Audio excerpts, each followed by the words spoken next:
Thank you for being here today to celebrate Joe and Helen Robinette. My name is Rick Dahmers. I'm the Dean of the College of the Arts. I hope that today's celebration provides us an opportunity to share stories and performances that remind us of how special Joe and Helen are to our community and to honor their time here. Sadly, I didn't arrive at Rowan in time to really know Joe and Helen, but I certainly know of their work, and I'm honored to be part of the team that carries their legacy forward. One of the pictures that was showing in the slideshow is one of my all-time favorite Rowan pictures. It's a picture of a couple dancing in the Boyd Recital Hall lobby. And it was always just leapt out to me, this couple, there was such obvious love and joy.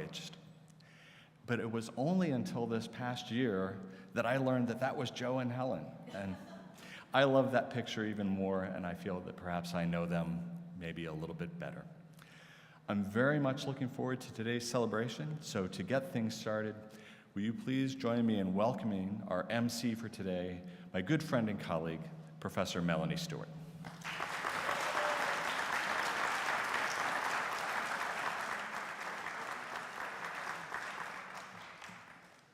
Good morning.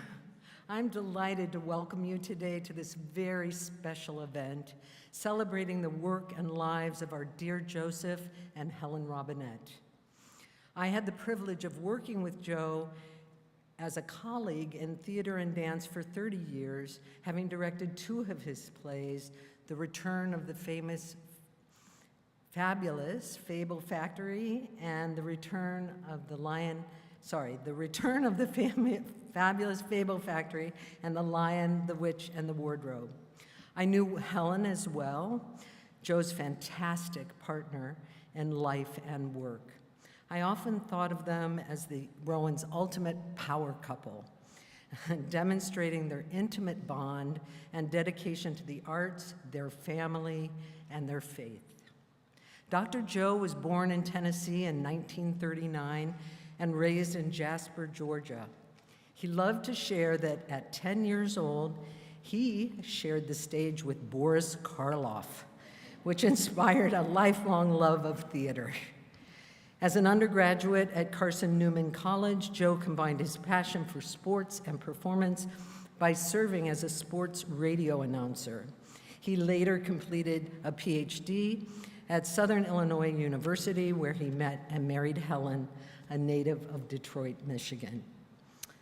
Dr. Joe joined the Glassboro State College faculty in 1971, taught theater arts for over 3 decades, mentored hundreds of students, and helped shape the university's performing arts legacy.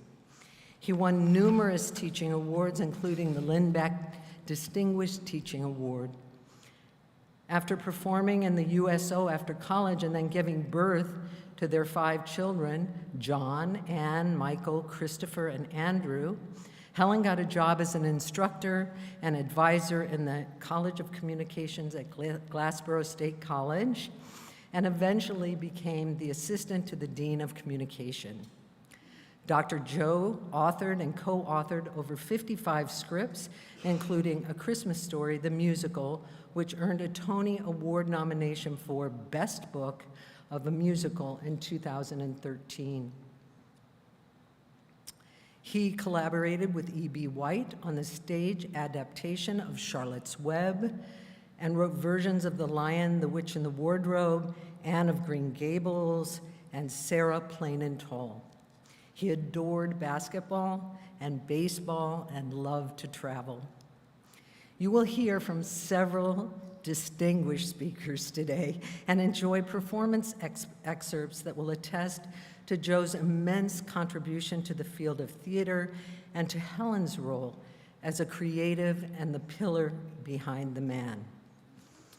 They were known for their shared humor, humility, and compassion for others. And Dr. Joe taught stories that matter.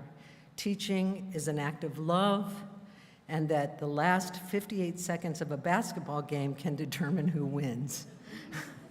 I now introduce Professor Emeritus Philip Granito, our Renaissance man, a consummate artist, costume, mask, and makeup designer, and of course, an incredible set designer. He was a longtime collaborator and friend to the Robinettes. Phil?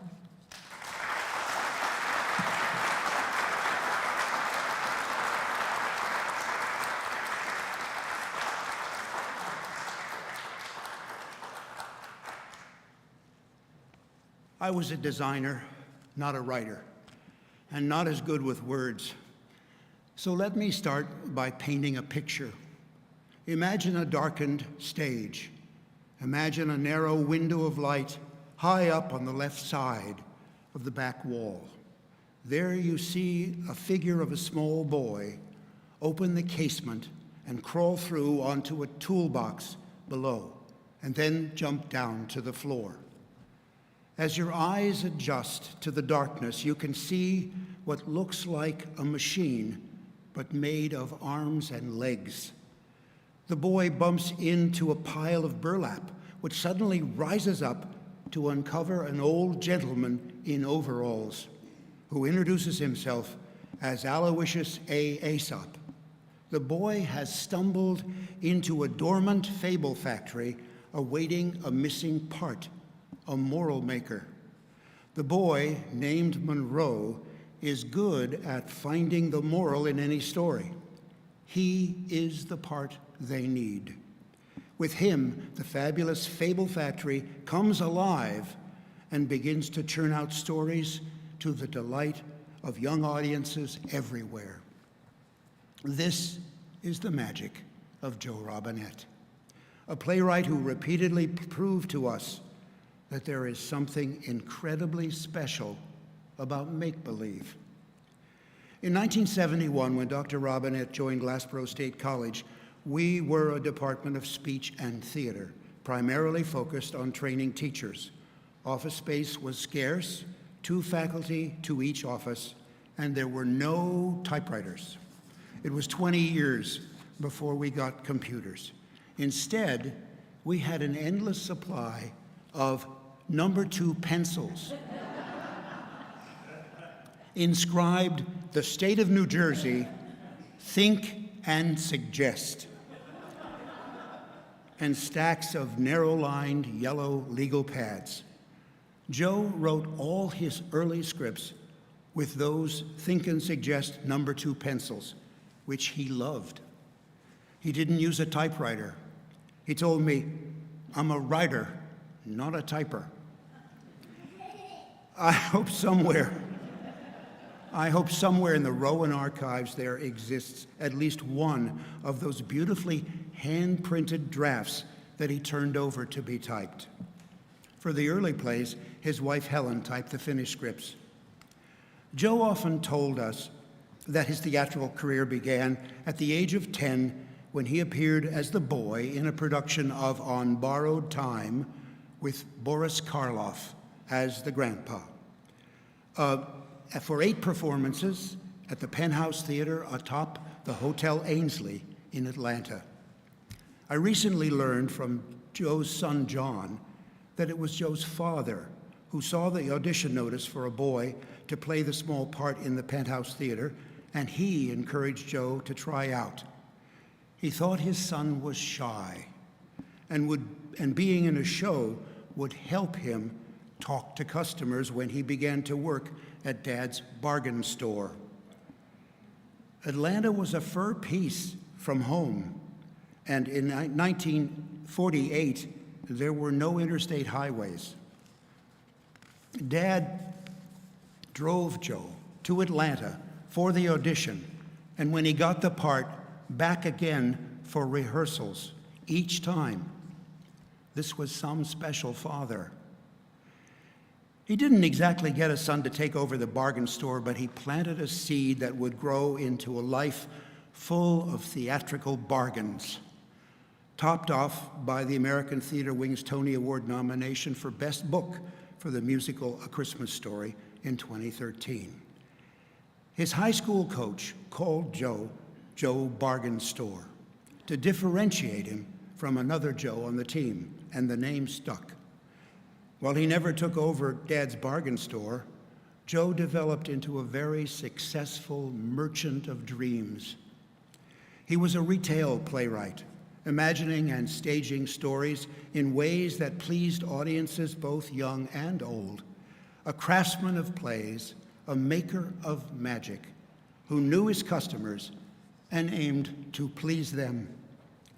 I could talk about Joe's 55 published plays and list his many professional awards, including the Lindback Award, but I want to talk about what I consider his greatest, most miraculous, and underappreciated achievement, the Children's Theater Workshop. In 1971, Glassboro still followed a teacher's college model, in which things like band and orchestra and dramatics were funded by student activity fees controlled by student government through a series of clubs like Campus Players and Dance Ensemble. Each club had student officers and an annual budget from the student government. So, to pay for scenery and costumes for a children's play, Joe needed a student-run children's theater club. He found interested students in his classes, but the process of having a children's theater workshop chartered and funded would take 2 years. Meanwhile, the first Robinette and Tierney children's musical, Mr. Herman and the Cave Company, was ready. A children's musical was a welcomed addition to the Glassboro Summer Theater and staged in a classroom in Bunce Hall. But there was no way to include that in the main stage season that year. The next Robinette Tierney musical, The Fabulous Fable Factory, also premiered in summer theater the following year, again in Studio 101 in Bunce. But Joe managed to get the department to include a children's show on the main stage, so in October, Fabulous Fable Factory was presented again here on the Toe Hill stage with a new, larger set, but using the summer theater costumes. The third Robinette musical was Penny and the Magic Medallion, about a king who could never admit that he was wrong, with songs by Jim Shaw of the Glassboro Music Faculty. It again premiered in summer theater in Studio 101. But by 1974, Children's Theater Workshop had a charter and a budget. So a new production of Penny could be staged here on the Toe Hill stage in January during the first week of the spring semester, using the summer theater costumes, but with a new, larger set designed by Bill Buck. Thus, a pattern was established that allowed Children's Theater Workshop to present a play for student audiences in Toe Hill every January for over 30 years. The set and costumes, created and paid for by Summer Theater, would be used for the Children's Theater Workshop production rehearsed during intercession between the fall and spring semesters, with matinee performances for school audiences during the week, and then performances on a public matinee and evening performance on the Saturday. It sounds like a tidy fit with other department activities, but this symbiosis was only worked because of Dr. Joe. He had to write the play for children, complete a draft in time to direct the summer theater production, which opened at the end of June and played every Saturday in July. And when summer theater ended, the costumes and sets were stored. In September, planning began for the Children's Theater Workshop production, and the principal producer, director, and business manager for this was Dr. Robinette, with student assistants. This job was in addition to his teaching children's theater, creative dramatics, oral interpretation, and experiencing acting. 4 classes every semester. The mailings announcing the children's show had to go out to schools in the fall. Schools purchased blocks of tickets for their classes by purchase order. Joe had to negotiate with the student government to honor those orders and release the funds. School children on field trips arrive in school buses. They should enter the theater through the main lobby, but for most of those years, the access to the front of Bunce was closed by a barrier gate.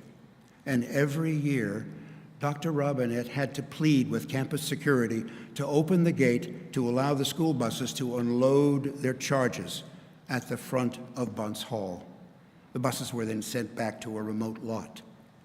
The person responsible for all of this was Joe Bargainstore, personally juggling all these tasks to sustain a children's theater program at Rowan. He wrote the plays, directed the actors, wrote the advertising, sold the tickets, parked the buses, and stood smiling in the lobby as excited grade schoolers surrounded the costumed actors for their autographs. This was a wondrous 23-year blessing.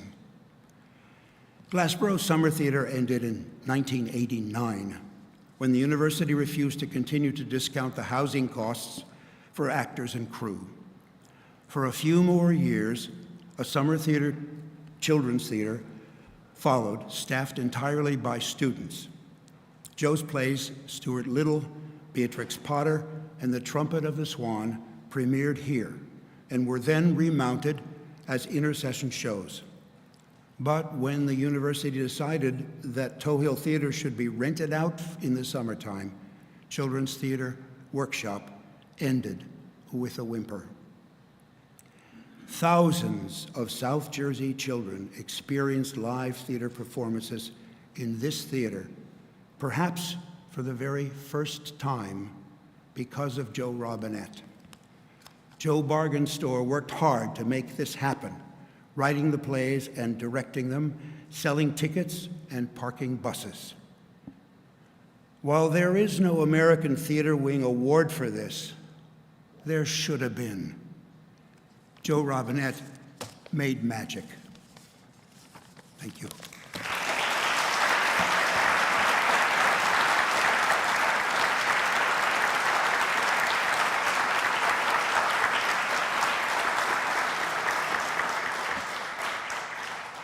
Thank you, Phil. I now introduce Joanna Congleton, a student in Dr. Joe's last playwriting class at Rowan in the spring of 2004. Productions of his plays gave her some of her favorite memories and best friendships in college. Joanna was the recipient of the Joseph Robinette Medallion for Excellence in Theater and Dance. And a fun fact, when she graduated in 2007, she was at the ceremony and she ran up to Dr. Joe at the awards and said, "Dr. Joe, I got your medallion." His response, "I know." With a huge smile and a big hug. For a man of so many words, he was a master at conveying meaning with kindness and a smile. Please welcome Joanna.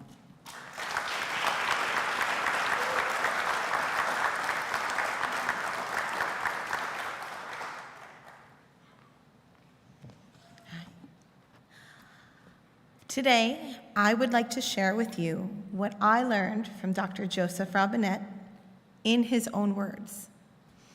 In January of 2004, I was a student in Dr. Joe's last playwriting class here at Rowan. As a freshman, I was incredibly lucky to find myself in his class that year. In one of our first classes, Dr. Joe said to us, "Playwriting begins with the race of a pulse. Poems begin with a lump in the throat." In his class, I learned that good teaching begins with a spark. Dr. Joe was that spark. From the first moment in class, it was clear that his teaching method was simply to be gracious, encouraging, and kind. He cared. He truly cared. He read every angst-filled monologue. He read every repetitive scene. He read every unedited one-act play. He told us we were good. Not just good, we were great. He constantly encouraged us to keep writing, write more, write another scene, write a monologue, read an article, rewrite it for 3 characters. Dr. Joe was so warm and encouraging that we felt like we could do nothing wrong in this class. Every idea was encouraged. Every script was appreciated. There was never a doubt that we could do it. There was simply the expectation that we would, and that he would be there in class next week to tell us how great we were. This past week, I reread my notes from his class, and I came across some additional words of wisdom. In March of 2004, Dr. Joe told us, 80% of theater is mediocre. 20% is very good. I then reread some of what I submitted in his class, and I now realize that 80% of what we wrote was mediocre. 20% was probably good. But the best thing about Dr. Joe was that he never told us which 80% wasn't good. To him, and for us, everything was very good. Keep going, try again, change the title, write more, rework that dialogue, focus on that moment. My strongest memory from that class was how our incredibly sweet, kind, and gentle professor told us how great we were. He told us constantly to write what you know. It's written down on nearly every page of the notes I took in his class. His spark, his passion, his kindness, his grace, his encouragement became my spark. I have repeated his words, write what you know, in every high school and elementary school theater and English class I have taught for more than a decade. It seems so simple, but it's absolutely true. Tell your story. Write the perspectives that you understand. Use your true voice. His spark as an educator lit a fire in so many of us, and we carry that with us to inspire our students and our communities today, as he inspired us not too long ago. As our playwriting class progressed, he taught us that we have to know your audience. For his plays, his audience was often children, seeing beloved characters come to life on stage. His audience was also college students performing his works to introduce a new generation to a beloved story. Occasionally, it was a Broadway audience eager to watch a beloved movie become an instant classic on the stage. As students, we got to know his true audience. It wasn't us. He brought his colleagues and shared his opportunities with us. He ensured that we also could feel the thrill of being published and the excitement of learning about life after college. It was because of Dr. Joe that I had 2 monologues selected to be published at the end of my freshman year, because of his class. The excitement, the joy, the pride, the cheers, the encouragement from my family and friends were directly attributed to him, to his spark, to his graciousness, to his encouragement. About a month after I found out I was being published, it was Dr. Joe who sat down with me to edit my first professional bio for the Dramatic Publishing Company. In my version, I wrote, "She attends Rowan University and has studied playwriting under esteemed playwright Dr. Joseph Robinette." Dr. Joe gently molded it to ensure that the focus remained on me. His version read, "She attends Rowan University, where she also studies under playwright Dr. Joseph Robinette." A removal of 5 words, a restructuring, and the focus was on me, not on the man who gave me this tremendous opportunity.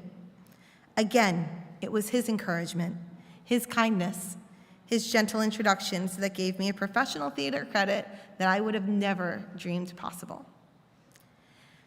In October of 2003, in the program for our production of The Lion, the Witch, and the Wardrobe, Dr. Joe wrote, "If I have done my job properly, all eyes and ears will be focused on them, not on me. And that's just the way I want it." So today, our eyes and ears are focused on him. But his impact is so much larger than we knew it would be when I sat down in that class for the first time, more than 20 years ago. He was the teacher, the writer, the encourager, and the one who gently guided us to greatness. He inspired without ever putting the focus on himself. He allowed us to shine. In fact, he gently demanded it. I know that his loss will be felt in the playwriting community, but it may be felt even deeper in the education community. He gave generations of students the encouragement to explore, to share our stories, to truly write what we know, to find our audience and to know them, to encourage, to be kind, to be the spark, to be gracious, to truly care. We were all so lucky to have had him as a teacher and a mentor. Thank you.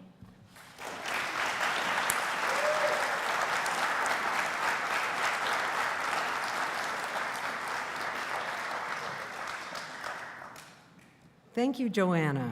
I now introduce Professor Emeritus Bart Healy, an excellent set designer who created many of Joe's set designs during his tenure.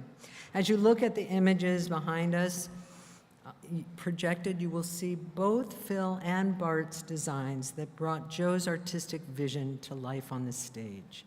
Please welcome Bart.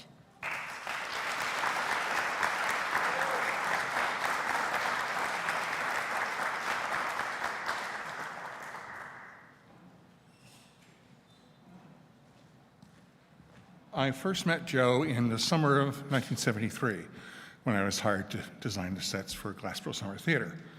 And we did the first production of The Fabulous Fable Factory. Out this door, down to the right, and in a room, okay, above what is now the Studio Theater. So it was a different kind of experience. But one thing about Joe's original shows is that always things were always included for the adults as well as the children. You know, his wit would snap out in many places. And he also never met a pun he did not like. So those made those always fresh experiences for everybody. And also, I was also given the opportunity to work on the original productions of Charlotte's Web, the play, which I did the sets for, the musical, which I did the lights for, another E.B. White thing, Trumpet of the Swan, and several other things that started in Glassboro Summer Theater and then went on for the Children's Theater Workshop things in January, including a play called Once Upon a Shoe, which had this 10-foot tall shoe that Mother Hubbard or whoever lived in, which lived in that hallway for several months before it got used again. Joe as a teacher, I think, was extraordinary, but he always wore a tie, but only on the first day of the semester. After that, no more ties.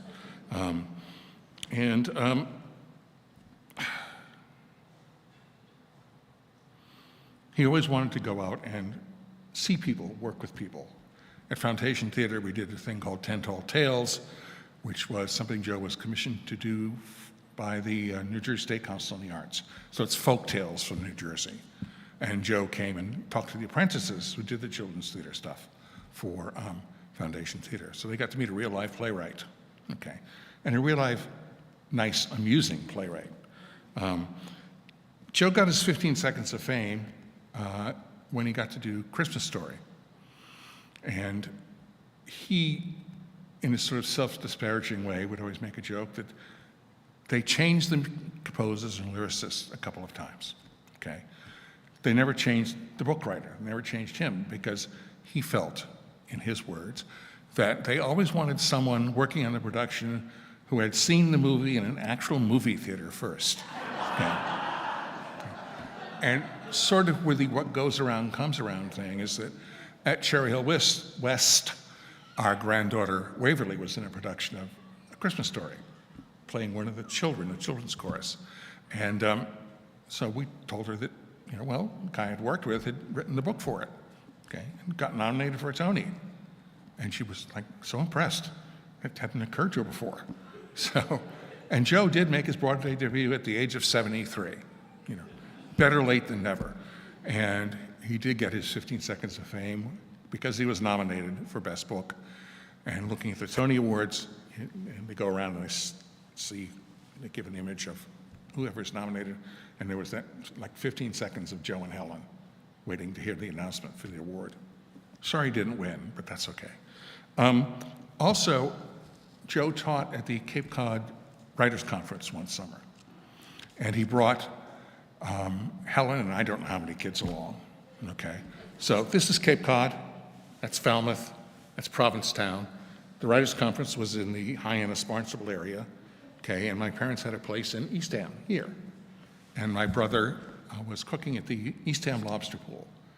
So Joe and Helen, the kids came up, and for many of them, it was their first time having the full experience of eating lobster, cracking the shells, okay, dipping it in the nice warm butter, okay, digging it out of the shells.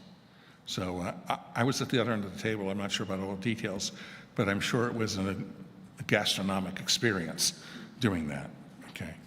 And you know, it's hard kind of to sum up Joe, but you know, he liked to play cards. He liked to play the ponies. He was very upset when the Garden State Park in Cherry Hill burned down, okay? He liked to play with his family. He liked to play with words. So, with apologies to John Millington, saying, I think Joe was the playboy of Southern Jersey. So, yeah, thank you.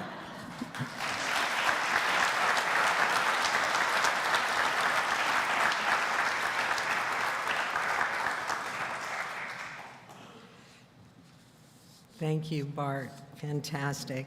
We're now going to welcome to the stage Jessica, who is the director of the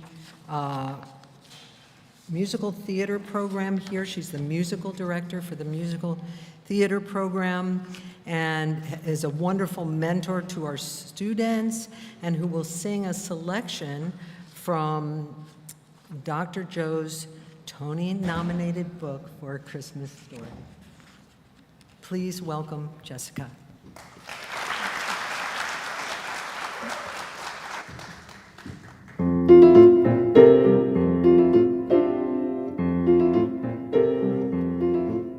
New stains on the rug, stray socks on the stair, and piles of paper appearing right out of thin air.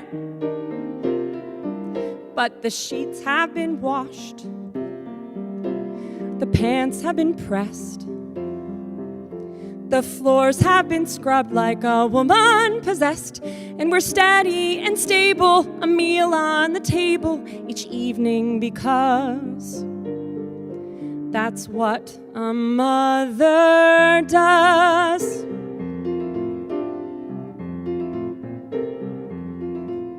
Sit down to stand up, you're back on your feet. Serve seconds and thirds while you still got a boy who won't eat. But a mom has her ways. A mom knows her kid. She'll get him to eat without knowing he did. It's just one of her talents. She keeps life in balance amid all the buzz. That's what a mother does. One thing down, a million more you've missed. The plates, the pans keep crossing off the list. Homework, PJs, get the kids to bed. Choose a Christmas story to be read. Yes, Christmas is here. There's so much to do. A house to look festive, a family that's counting on you, with tinsel to buy and stockings to stuff, to make them forget that the times have been tough. You're a mom on a mission to keep up tradition, cookies and carols and laughter in barrels, till you hear them say, you've made Christmas Day. very best Christmas that there ever was. 'Cause that's what a mother, any good mother, that's what a mother does.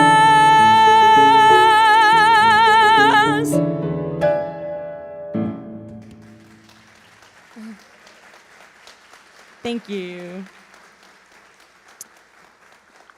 I never got to meet Dr. Joe. I've only been here 8 years, but I know that the medallion is such a huge part of our department and how special it is. I was talking to Dr. Liz Hofstetter yesterday, who organized this amazing event, and she thought, we have a room full of performers and educators and hopefully singers who might like to do just a little sing-along in tribute to Dr. Joe. And so I'd like to invite out Leah Payne, one of our high schoolers who's going to be in the piece later.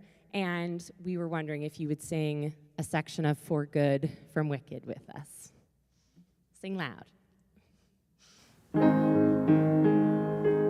I heard it said that people come into our lives for a reason, bringing something we must learn, and we are led to those who help us most to grow if we let them, and we help them in return. Well, I don't know if I believe that's true, but I know I'm who I am today because I knew you. Like a comet pulled from orbit as it passes the sun, like a stream that meets a boulder halfway through the wood. Who can say if I've been changed for the better? But because I knew you, I have been changed for good.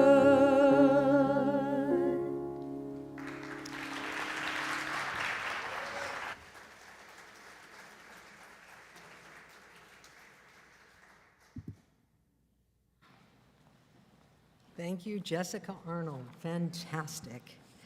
I am very, very excited to now introduce Professor Emeritus Dr. Ed Streb, a longtime colleague of the Robinettes since his appointment in 1979, where he taught in both theater and dance, then the speech theater dance department at Glassboro State College, and later in the College of Communication. Fun fact, Ed taught the largest in-person course in the history of Glassboro State College right here in this room. 283 students in Toe Hill Auditorium. Please welcome Ed.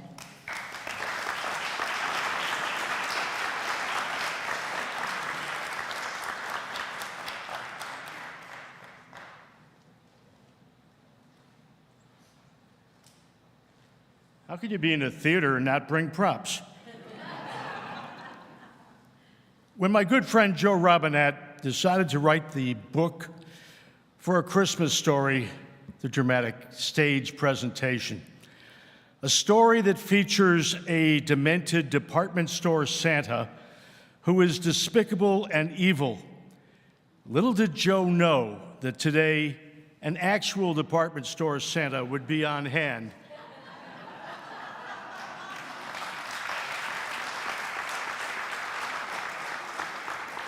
to have the last word on the subject.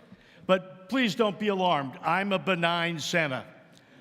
I've had the benefit of going to Santa Claus school. In fact, I've been to 3 Santa Claus schools, including the C.W. Howard Santa School in Midland, Michigan, that was founded 2 years before Joe was born. CBS News once dubbed it the Harvard of Santa Claus schools. Sadly, there is no Rowan of Santa Claus schools, but given the way the campus has expanded the last 10 or so years, it wouldn't surprise me that that's next on Ali's list of things to add. One of the things I learned at Santa School was how to make this scraggly beard look more Santa-like. I also learned how to deal with screaming, yelling, crying kids. But all three schools that I went to emphasized something very important: kindness. And you know, I didn't pay attention during those lectures. I have to tell you, because I spent half of my adult life in the company of Joe and Helen Robinette, the king and queen of kindness. And I learned everything I needed to know just by watching them. I had the privilege really, of being one of the few people who started my career here at Glassboro State in the speech theater dance department and then moved to the communication college. So I spent half my career here with Joe and then half with Helen. I'm one of a very few people who had that privilege. Unfortunately, Dave Lloyd and Ken Albone, who also experienced that, are no longer with us. Bill Kushner is not here today. So I'm the only one to speak for that small, lucky group of people, which of course means I can make up any story I want. And there's nobody here to challenge me on this. But please understand, I'm an honest person. I don't make up stories. Just for the record, if you saw me last Christmas and sat on my knee, yes, I do have a workshop at the North Pole. I have elves. I have reindeer that fly. I didn't make any of that up, honestly. That's really a true story. Anyway, I recall that the very first year I was here, 1979, Joe came up to me in the hall one day, just a couple weeks after I started, and said, "So, are you finished with your classes today?" "Yeah, I'm finished for the week." "Well, you know what day it is, right?" "Yes, it's Thursday." I was sharp as a tack back then. You asked me what day of the week it was, I got it right almost every time. I'm retired now. You ask me what day of the week it is, statistically speaking, there's a 1 in 7 chance I'm going to get it right. But Joe said, "It's not just any Thursday. I just found out from the Phillies that they've declared it Ed Streb Day at Veterans Stadium." Joe proceeded to drive me to the vet, scalped a couple of tickets, bought me a hot dog and a Coke, and treated me to one of the greatest afternoons of my life. I said one of, didn't I, hon? Just so you know. Yeah, there were other afternoons that were pretty good, too. Along the way, Joe taught me what he took a great deal of pride in, the Robinette secrets to scalping tickets. And it was an art form. I mean, Joe could tell you, based on how far away from the stadium the ticket sellers were, how cheap the prices were going to be. And I listened and I took notes, but I really messed it up a short time later. Joe decided that he and I were going to take our sons to an Eagles game. I can't remember, I'm sorry which guy it was, John, Chris, whatever, but we each had one of our sons with us. And it was the last game of the season. The Eagles were out of it. The team they were playing was out of it. Nobody really cared much about the game. And Joe said, "This will be a great game to scalp tickets." So, all right, we go to we get over there. And Joe dropped the three of us off at the stadium and went to park the cars someplace in East Jabip. He knew where to park for free. Joe was an expert at that. The last words he said to me was, "Don't buy anything until I get back." Okay, I will, Joe. So I'm there with these two young men, and there are dozens of ticket scalpers all over the place, of course, because it's the last game of the season. There's a half an hour to go. A guy comes up to me and says, "You need tickets?" And I was just kind of curious what he was going to offer. I said, "Yeah, I need 4 together." He said, "I got them right here." Pulls out 4 tickets. They're $25 a piece. I said, what? He says, right on the ticket, $25. I said, what, do I look stupid? I wanted to say, why don't you ask me a tough question, like what day of the week it is? I know that, but I'm not that stupid. Thank you very much. And I went back to tending to the boys. A few minutes later, he came over. The ticket price dropped to $20. No, thank you. And then 15, and then 12, and then 8. And I began to panic because I was wondering where Joe was. He wasn't there. And it's getting later. Now, when I first got there, there were dozens of scalpers there with big fans of tickets. By this time, a lot of the scalpers had sold their tickets and gone on, and I was worried maybe we won't get a seat after all. Finally, the guy comes over to me and says, final offer, $2 a piece. I said, I'll give you $1.50. I'll take it. Peeled off $6, gave him bought the tickets. A few minutes later, Joe shows up. I said, Joe, I'm sorry, but I went ahead. I know you told me not to. I got the tickets.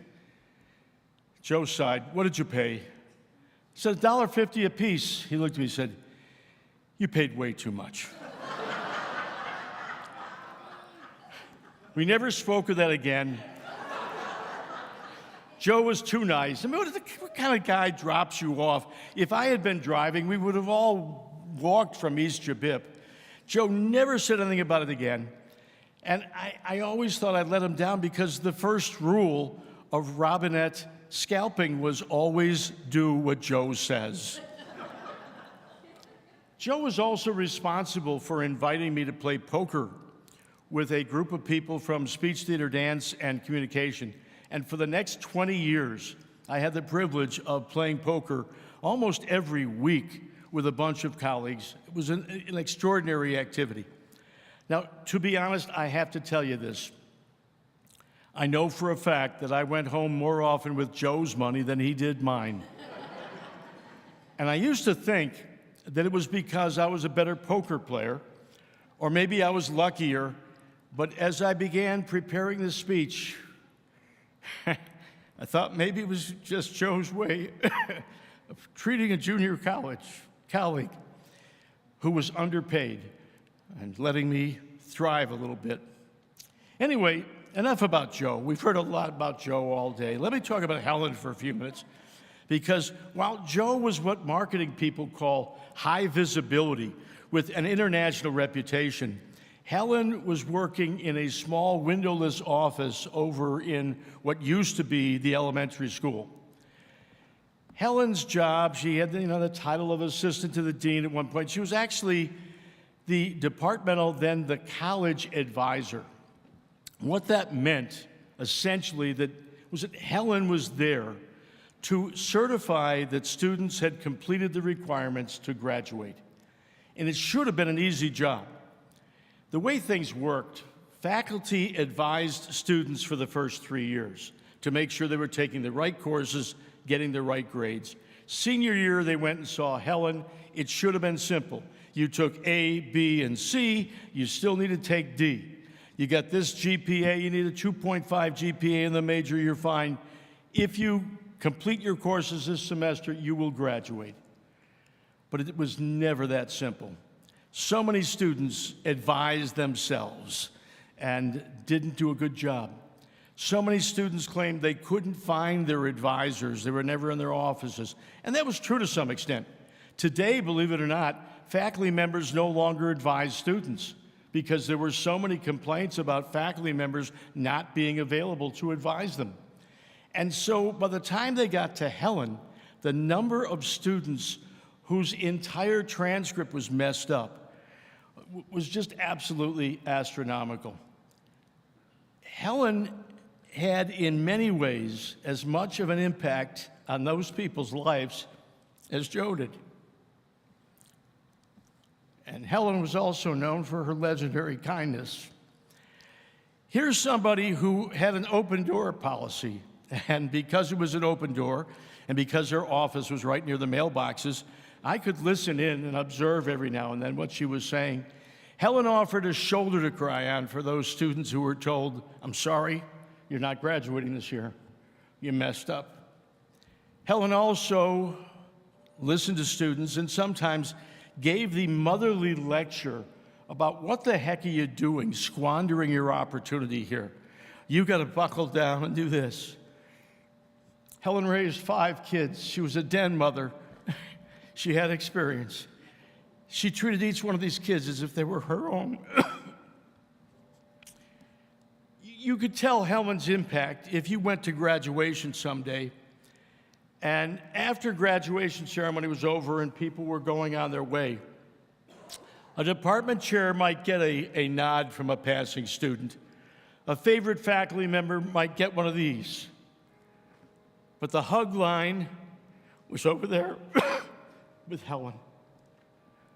Students lined up 4 and 5 deep just to spend a few minutes with Helen and thank her for what she had done. The worst part of it for me, though, was when Helen came around to the department chairs. This is something that was way beyond her job description. I mean, she was a sweet lady when she was handling these students. She was a tough lady when she came to department chairs with a list of what she called requests. We kind of all saw them as demands, if you will. I have a student here who needs to take course A and B this spring semester, and A is a prerequisite for B. She can't possibly do that and graduate on time. Would you be willing to waive the prerequisite? Yeah, I'll do that. And then she would say, well, could we substitute this course for that course? Yeah, I'll do that. And it got to a point where Helen had this incredibly long list. I got to a point where I remember a day where she had a list of like 5 things. The first 2 I said yes to. The third one I said no to. And she went on, and I finally said, Helen, Mr. Meatloaf told us years ago that 2 out of 3 ain't bad. Could you just settle for that? And no, Helen had other ideas. Look, this student took family communication, and she got a C, and that's dragging her GPA down. But she also took sociology of the family. Could we flip these things so that the sociology of the family becomes her related elective and family communication becomes her free elective? Unbelievable what she did. And yeah, the department chairs caved in many cases because Helen's argument always was, are you going to keep a kid from graduating on time because of this? Today, there are literally scores of Rowan alums who would not have graduated on time if not for Helen, maybe not graduated at all. Anyway, everything I said today is true. I didn't make any stories up yet. I was told to keep this to 10 minutes. I don't want to go over time. If I had time, I'd really love to tell you the story about it. The time that Joe and Helen came up to the North Pole to visit.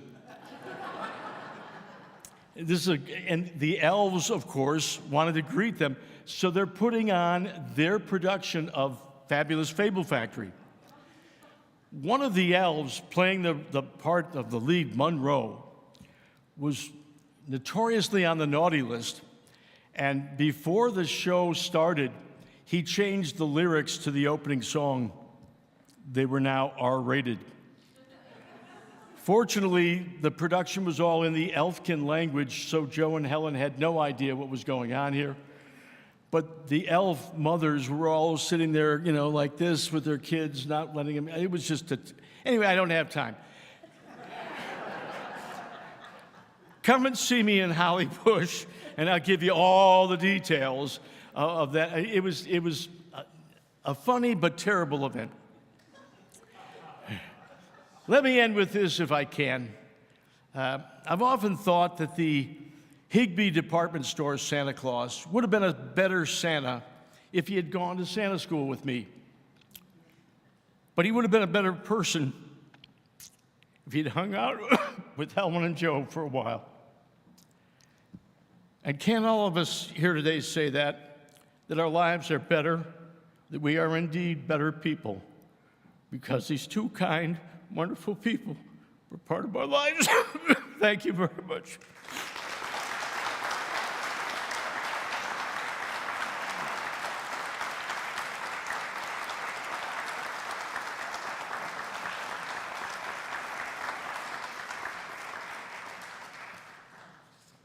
Thank you, Ed, for those heartfelt stories and kind words about Joe and Helen.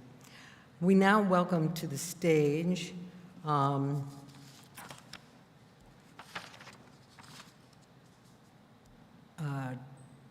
Savadov, who is the chair of the Department of Theater and Dance, and who is going to read a letter from Professor Emeritus Dr. Bill Kushner.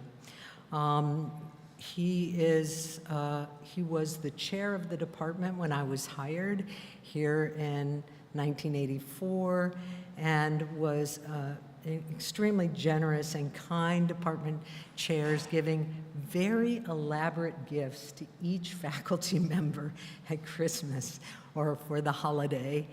And I still think I have a sweater somewhere at the bottom of a drawer. Anyway, please welcome Lane Savadov.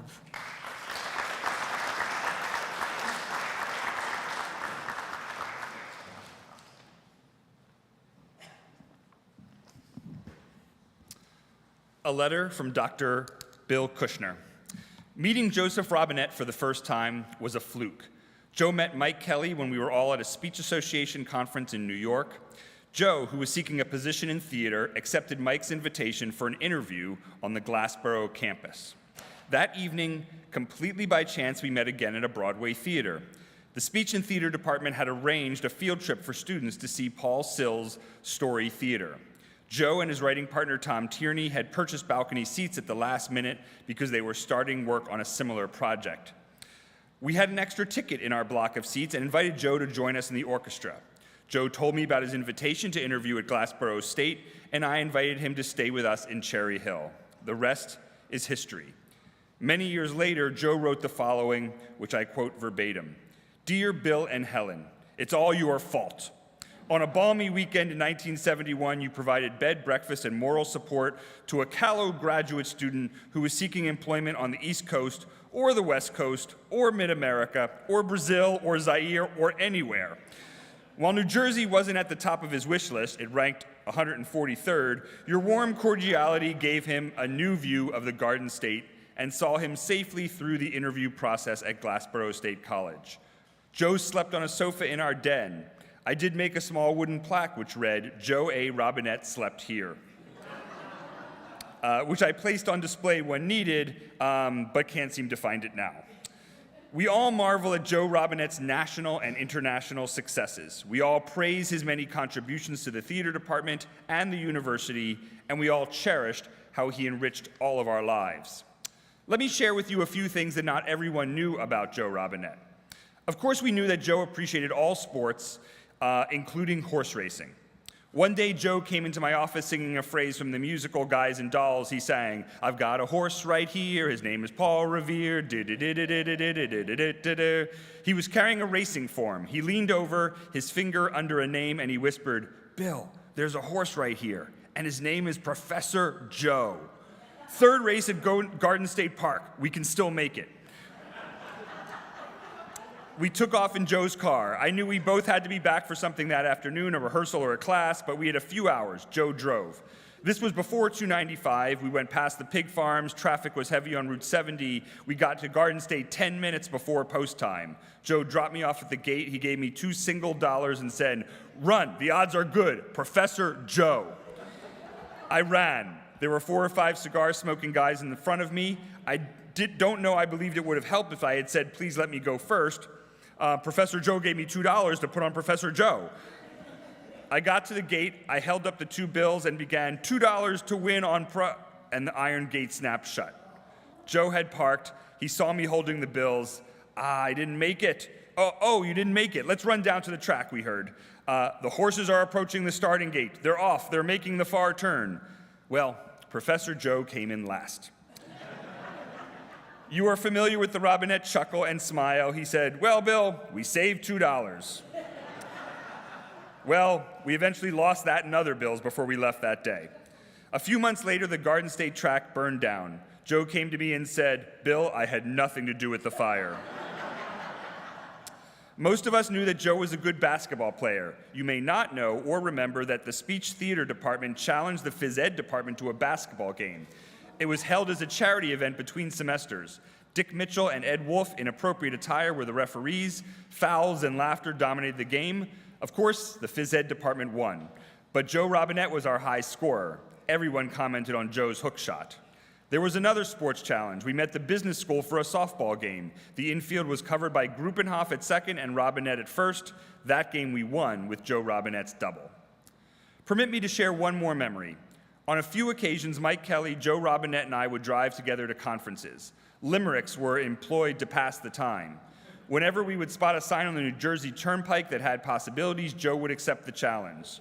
There was a dog in Fort Lee that chased a cat up a tree. There once was a girl from Newark who was afraid to sit in the dark. Joe, of course, was the master Limerickian. I wish I could remember his Limerick rendition that almost forced us off the road, but perhaps it was this one. There was a funny man in Edison who forgot to take his medicine, so when he croaked, it wasn't a joke and his body was buried in Madison. Joe was a master words craftsman, and to slightly twist Shakespeare's line in As You Like It, Joe Robinette, away from public haunt, found tongues in trees, books in running brooks, sermons in stones, and good in everything. Joe and Helen, you gave so much to the world. Your memory is a blessing. You enriched our lives with your deeds and your presence.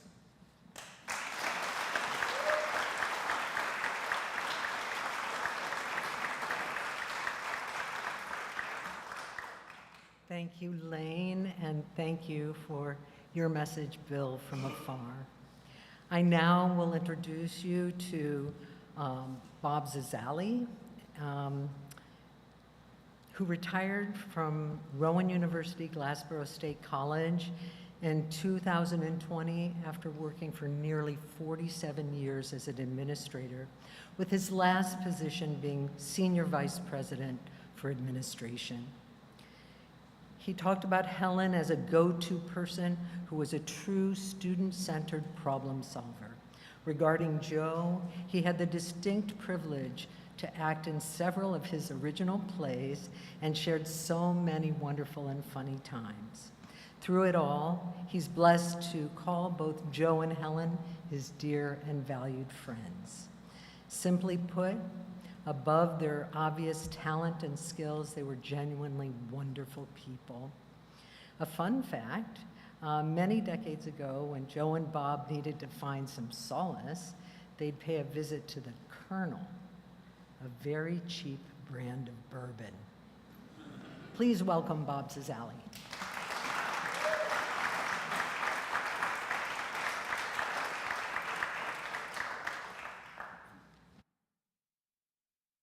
Can you hear this? Thank you, Melanie. One correction and one change in that. It wasn't cheap bourbon, it was inexpensive bourbon.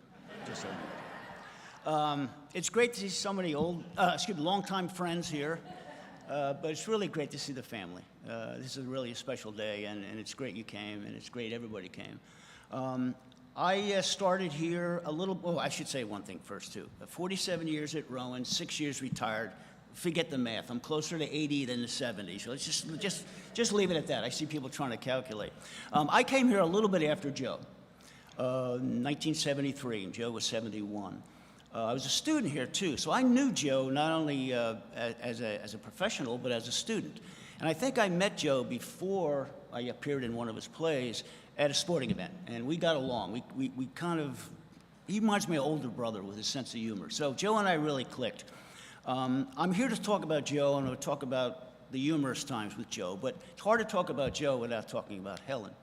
But Ed did such a wonderful job, and the previous speakers did such a wonderful job that I'm going to maybe save that till later. The speeches were just incredible. The performance was incredible, and I wish I went first, to tell you the truth, but that's a whole other story. I got to know Joe as a friend and as a colleague when I was cast in my first play with him, Baccalaureate. And that was in the early 80s. For some reason, Joe thought I was a good actor. I have no idea why or how.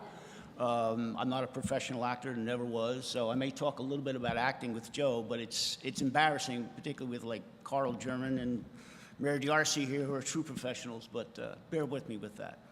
But Joe was an incredible director. And I say that not because of any great skill, although he was very skilled. But Joe the director was Joe the person. He was a giving person. He was funny.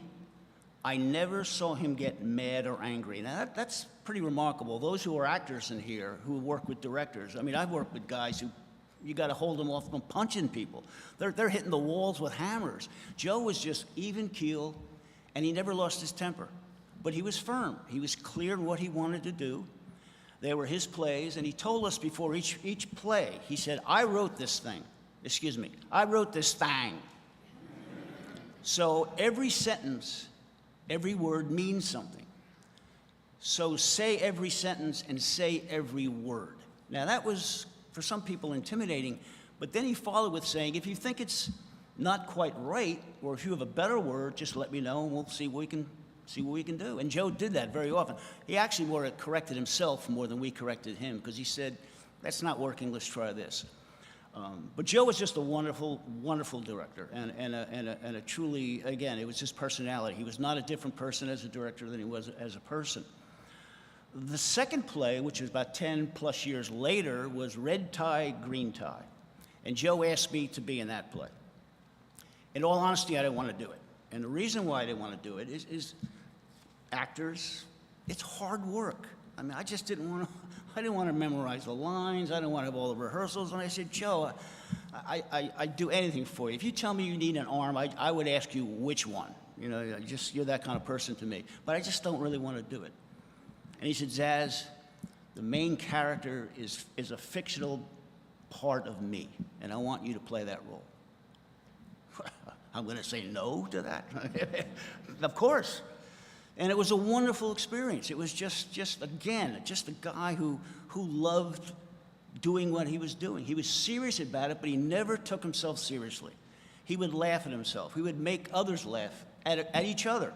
And that was part of the disarming way he broke the tension. I have a few funny stories, I think, that bring to mind the kind of person Joe was. The first had to do with the play Baccalaureate. For me as an actor, and as an amateur actor, a ham and egg actor, the hardest things to do, I think, are the sort of the conversational scenes, you know, the throwaway stuff. How do you make them sound real without being, you know, unauthentic? It's hard. Sometimes it's, you know, hello, how are you kind of stuff, and it's like, well, how do you make that interesting? So there was one scene that just was not working. It was not working. And I said, Joe, he said, stop. It doesn't sound right. It doesn't feel right. It's just, you know. He goes, okay. And he looks down, and he looks up, and he walks around, and he's home. And he gets this big look in his eye, and he goes, try this. So he gives me a delivery. Now, some people who act hate that. Oh, you're offending me. I love it. Go, a lifeline. Give me the lifeline. So he gives me the line, and I say, okay. We run it again, and I deliver the way he wanted it delivered, I thought. Then he starts chuckling. He stops. I figured, oh, I really blew it. I really blew it. And he goes, you know, that's why I cast you. He said, you deliver that line exactly as I wanted you to deliver it. And he goes, and it was terrible. That was Joe. And we all laughed. He broke the tension of that moment with some humor. Second story, and this is true story. Joe would do career days at Glassboro High School. And he would talk about acting as a profession, theater as a profession, and typically he would bring a professional with him, usually a former student who was in the field, and they would talk about being an actor and what it takes and how to Broadway and all this stuff. So I guess the person the night before bailed on him. So he calls me the next morning. He said, hey, Zaz. Yeah, hey, Joe, what's up? He goes, what are you doing? I said, I'm working. He said, what are you doing in an hour? I said, I got stuff, but I could probably rearrange it. He goes, can you come with me to the career day in Glassboro High School? I need you to, we got to talk about acting. I said, okay, I'll do it. You asked Joe, I'll do it. So we're in the car. We're going over, and I say, Joe, I'm not a professional actor. I've never been a professional actor. I'm an amateur, a ham and egger. What am I going to talk about? He goes, you're a good actor, aren't you? I said, I don't know. So what? He goes, fake it. So we get there. It gets better. We're walking down the hallway, and there's Joe with an actor, and the other people are looking, ooh, who's that actor? So someone whispered, oh, I think he's someone famous. So I said, Joe, yeah, did you hear that? He said, yeah. I said, what do you think? He goes, I think we could work with that. Well, knowing Joe, there was no ruse. As soon as we got there, he told everybody exactly who I was and exactly who I wasn't.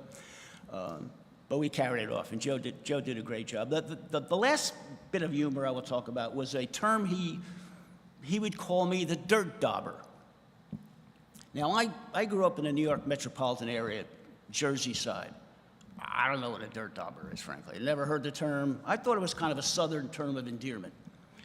And it was during baccalaureate, maybe one of the visits with the colonel, this came up. He called, hey, dirt dauber, and I started calling him dirt dauber. Hey, dirt dauber, dirt. This went on for years and years and years. So finally, I was like, what's a dirt dauber? So I looked it up. And you should look it up too. A dirt dauber is a isolated wasp who builds nests in mud.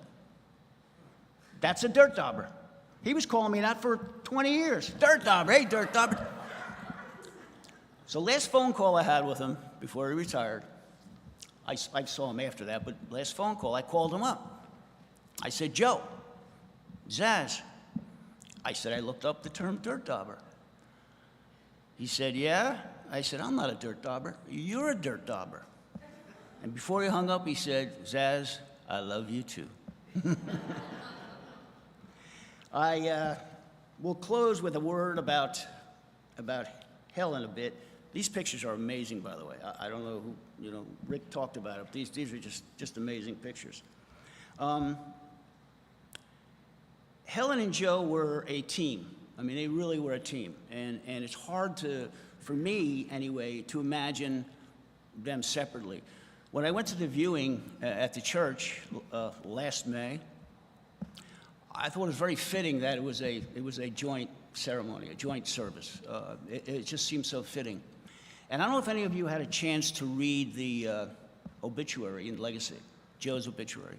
I'd like to read something, if I may, and pardon me, just I need to find it and scroll through it. But I think this beautifully captures, and I don't know who created that.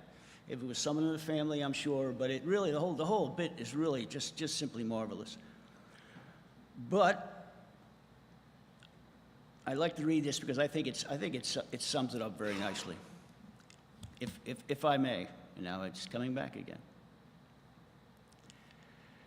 All right.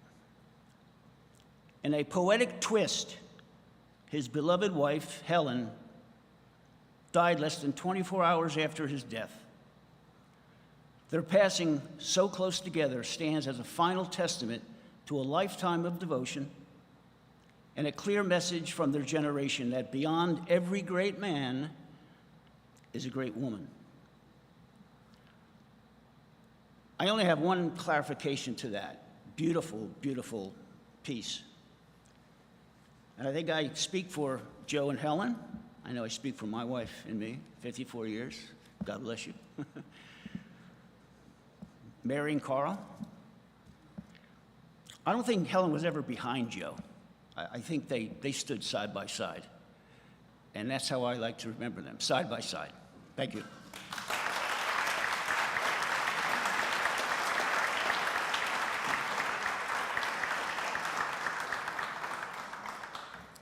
Thank you so much, Bob.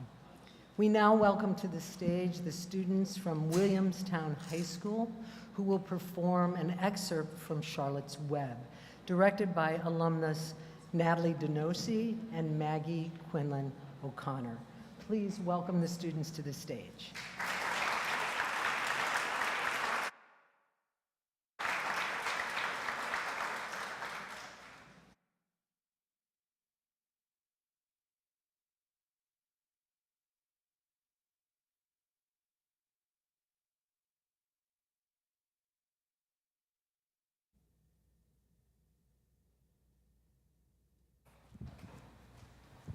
Charlotte? Charlotte? Are you all right? Yes. A little tired, perhaps, but I feel peaceful.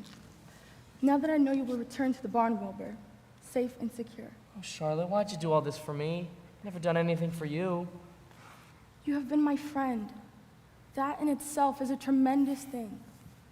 Besides, what's life anyway? We're born, we live a little, we die. Perhaps by helping you, I was living up my life a trifle. Heaven knows anyone could use a little more of that. You have saved me, Charlotte, and I would gladly give my life for you. I really would. I'm sure you would. Well, we're all going back home today. Too excited to be back at the barn. I will not be going back to the barn. Not going back? What are you talking about? I'm done for. In a day or two, I'll be dead. Charlotte? I can barely even crawl up to my egg sack. Oh, Charlotte, my true friend. Come now, Wilbur, let's not make a scene. No, I'm not going to leave you alone here to die. I shall stay too. You can't. They won't let you. And even if you did stay, there would be no one here to feed you. The fairgrounds will soon be empty and deserted. I have an idea. Templeton, wake up, pay attention. Can a rat not catch a wink of sleep? Listen to me. Charlotte is very ill. What? She won't be coming home with us. I must take her egg sack with me. Can't reach it and I can't climb. Please, Templeton, go up and get her egg sack for me. What do you think I am anyway, huh? A rat of all work? Hurry, they'll be back soon. Templeton, I will make you a promise. Get Charlotte's egg sack for me, and from now on, I will let you eat first every time Larry slaps me. You get first choice of everything in the trough. You serious? Promise, cross my heart. It's a deal. Use extreme care. I don't want a single one of those eggs harmed.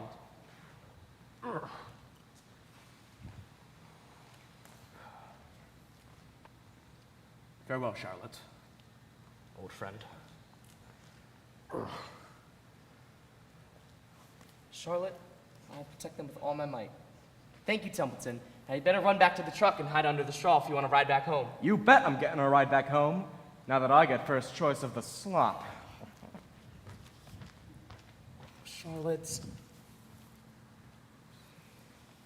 Goodbye, Charlotte. Goodbye. Goodbye, Wilbur. Thank you for saving my egg sack. Goodbye, my friend. Charlotte summoned all her strength and waved to Wilbur. She went back to her web and never moved again. The next day, as the Ferris wheel was being taken apart and the racehorses were being loaded into their vans and the entertainers were packing up their belongings and driving away in their trailers, Charlotte died. The fairgrounds were soon deserted. The sheds and buildings were empty and forlorn. The fields were littered with bottles and trash. Of the hundreds of people that visited the fair that day, no one knew that a gray spider played the most important role of all. No one was with her when she died. I will love her children and her grandchildren dearly, but none of them will ever take her place in my heart. She was in a class all by herself. It's not often that someone comes along who's a great writer and a true friend. Charlotte was both.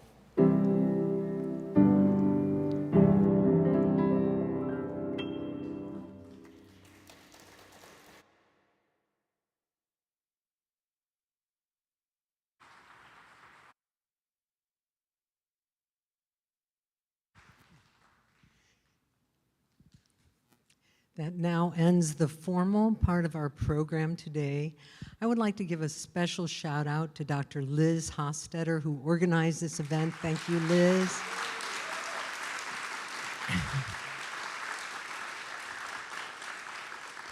And to David Sameta, who's the man behind the video camera and all the mics.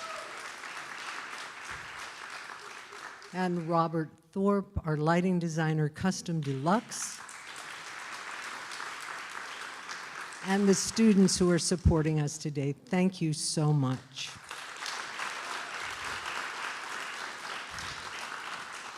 We are now going to gather and walk over to the Hollybush Mansion for a sumptuous reception and to have fun, to talk and laugh and love and share stories about Joe and Helen. So if you're not sure how to get there, we'll gather in the lobby and wander over. And for those who need it, there is transportation. So please let us know if you need assistance. Thank you so much.